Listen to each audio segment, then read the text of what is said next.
Fala pessoal, tudo bem? Seja muito bem-vindo ao canal. Se você gosta de jazz, se você quer conhecer mais sobre discos, se inscreva no canal, deixe aqui seu comentário para que a gente possa aí discutir mais aí sobre discos aí de jazz, principalmente. Bom, e nesse vídeo eu quero falar sobre alguns discos de jazz fusion essenciais. É evidente que eu vou estar aqui falando a minha opinião, né? E existem discos aí muito bons, e quando a gente separa 5, né, a gente coloca ali a nossa preferência, mas deixa vários ali de fora. Bom, para a gente contextualizar, o Jazz Fusion ele surgiu ali na década de 60, final dos anos 60, anos 70, ali, principalmente anos 70 em diante, e ali estava acontecendo, principalmente através do Miles Davis, uma fusão entre o jazz e o rock, né? Até aquele período, até 1960,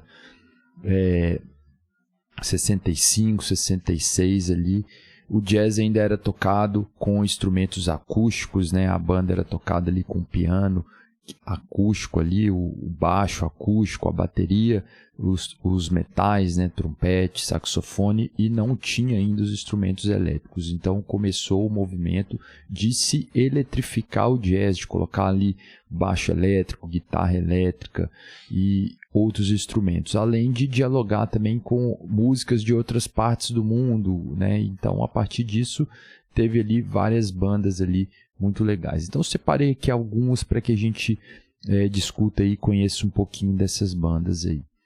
E vou falar basicamente dos discos, certo? Para começar, eu vou falar aqui do disco Bitches Brew do Miles Davis, que é um disco de 1970. Esse disco é muito legal, assim, a forma como que o Miles Davis fez, é um disco duplo, e em determinadas faixas tem até 2 bateristas, né? É uma coisa bem diferente do que se tinha feito. Antes ele fez um disco, chamava My Silent Way. É bem parecido até, mas eu acho que quando chegou no Bitches Brew foi o ápice ali da experimentação, e dali abriu as portas para o Fusion, né? E é um disco ali que eu considero essencial para você conhecer e entender mais sobre o Fusion, bem legal mesmo de escutar. O Bitches Brew do Miles Davis de 1970. Bom, o segundo que eu coloquei aqui, até anotei aqui, para não esquecer aqui, foi o The Wiener Mountain Flame, do Mahavishnu Orchestra. O Mahavishnu Orchestra era liderado pelo John McLaughlin, que inclusive participou do Bitches Brew ali com o Miles Davis, né? Várias faixas ele toca guitarra junto com o Miles Davis, e também o Billy Cobham, que é um baterista sensacional, né? Também participa do Bitches Brew. No Bitches Brew parece que tem o Jack DeJohnette e o Billy Cobham. No Mahavishnu Orchestra, o Billy Cobham foi um cara que foi base ali por muito tempo, né? E é bem legal, assim, né, a interação do John McLaughlin com o Billy Cobham, os dois tocando ali. Então, é uma banda também super vale a pena demais escutar. E esse disco, né, The Wiener Mountain Flame, é um disco aí também que eu recomendo. Seria esse o segundo. Bom, vou falar agora do terceiro disco aqui que eu recomendo, né, de Jazz Fusion, que é o Have Weather, do Wither Potter.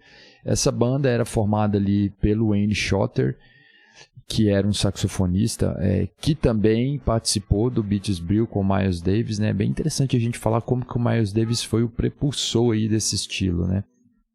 E daí, junto com o baixista também, o Jaco Pastorius, que é um baixista lendário, né, vamos dizer assim, principalmente porque ele morreu muito jovem, e ele foi um cara que revolucionou muito a forma de tocar e o estilo ali, porque ele aparecia muito, eu não sei se foi ele que inventou isso, mas ele era um cara que aparecia muito usando aquele baixo que a gente chama de Fetlers, né? Que ele não tem aqueles trastes ali, né? Ele tirou todos os trastes e o baixo era completamente liso ali.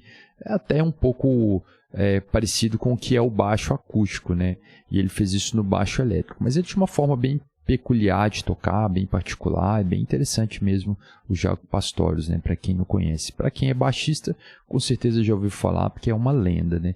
Então nesse disco, né, o Wayne Shorter de Jaco Pastorius ali liderando essa banda, que realmente é incrível, né, e esse disco eu acredito que é o disco de estreia, vale a pena escutar também, Heavy Weather do Wither Reporter. Bom, o número 4 aqui, né, coloquei, é um disco do Chick Corea, né? Na verdade é uma banda que o Chick Corea fundou, que chama Return to Forever, era liderado pelo Chick Corea, e o disco que eu escolhi foi o Light as a Feather.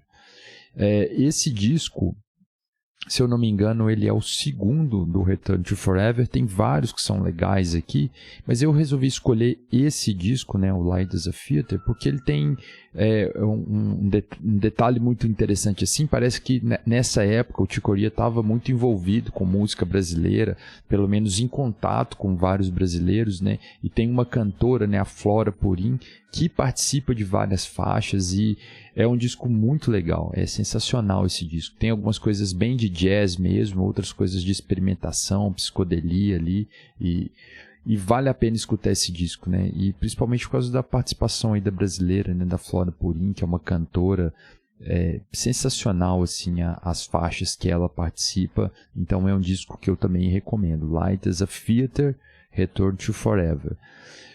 E aí o quinto disco, né? Para encerrar aí esse top 5 aí dos discos de Jazz Fusion, que é muito legal, e aí já mistura um pouco o funk, né, o soul funk ali com o rock, né, com o jazz, né, lembrando que os outros discos tinha muita coisa de rock, né, era meio que um rock misturado com jazz, né, principalmente a ideia do rock progressivo e tal, né, é um pouco essa vibe.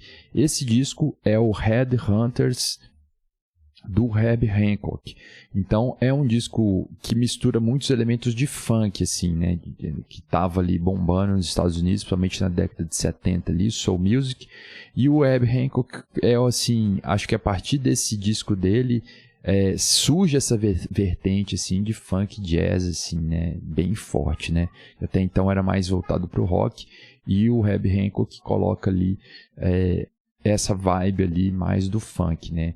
Então ele toca ali os sintetizadores dele ali, é sensacional também, né? As linhas de baixo, né, bem marcadas, bem características do funk, mas com a vibe lá do jazz, né? Então realmente fazendo essa fusão. Bom, então esses seriam meus top 5 aí dos discos aí de Jazz Fusion.